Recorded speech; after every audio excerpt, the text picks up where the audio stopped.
Mga mi, alam nyo ba yung feeling na sobrang saya ka dahil merong pera ka na tapos kinabukasan mapapalitan na lang yung saya mo ng lungkot?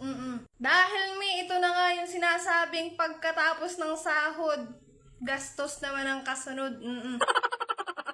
Okay na nga mi, welcome back to my mini vlog. So for today's video nga ay araw nga ng pag-grocery ko.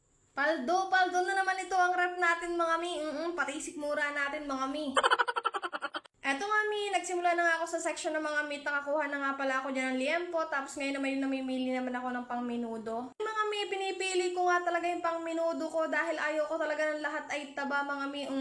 Konti nga lang pala yung kinuha kong pang ulam sa section ng mga meat dahil meron pa nga kami natira nung last na grocery ko. Kumuha na nga rin ako ng tinapay, palaman, tapos ito nga pansit canton. Tapos sinunod ko naman itong ketchup, Mang Tomas, tsaka itong mamasitas na lagi kong gamit sa pagluluto. Tapos sabi nga ng mga trabaho ko, masarap nga daw yung Pure Foods na corned beef, kaya naman nag-try ako. Tapos itong asawa ko talaga hindi papahuli, ito lang pinunta niya sa grocery, ang pang sabon.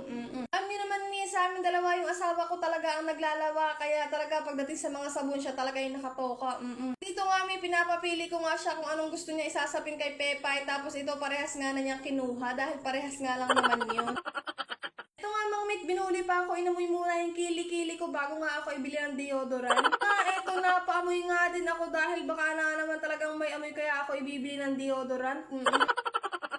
Mga may lagi nga namin inuuna ang grocery tapos iba pang kailangan namin sa bahay. Bago nga ang lahat may para kahit mapagastos ka na, hindi mo naiisipin na wala ka pang pangkain ng 15 days. Hay nako mga mi, talaga namang mapapahay ka na lang talaga sa sobrang mahal ng bilihin mga mi.